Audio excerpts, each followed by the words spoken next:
Sel aastal Kultuurkapital annab välja ka disainiauhinna. See on disainitegu avaliku sektori innovatsioonitiimile.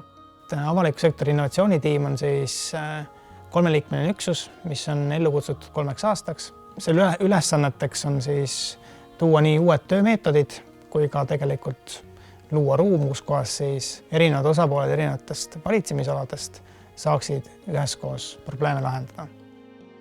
Ma arvan, meie põhiline eesmärk on tegelikult aidata neid avalikke teenuseid, mida me tegelikult kõik tarbime, aidata kujundada rohkem inimese nägu, seda lõppkasutaja nägu. See on nagu hästi oluline olnud, et ametnikel tekib see empaatia selle käsitletava probleemiga. Et sageli see jääb statistika numbrite taha, aga me tahame nüüd sammu edasi siit viia, ehk mis on see kasutaja kontekst.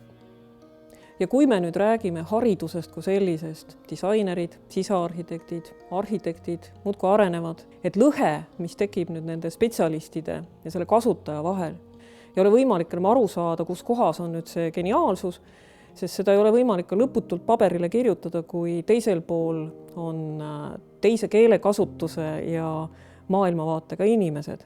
Ja nüüd olles läbinud siis selle protsessi, need koolitused ja olles saanud osa sellest maailmast, kus disainer toimetab, on ju sellel inimesel ka kordades lihtsam ära tunda head disaini, sest ta on saanud need tööriistad, need printsiibid, need parameetrid, mille alusel ta üldse seda maailma analüüsiks.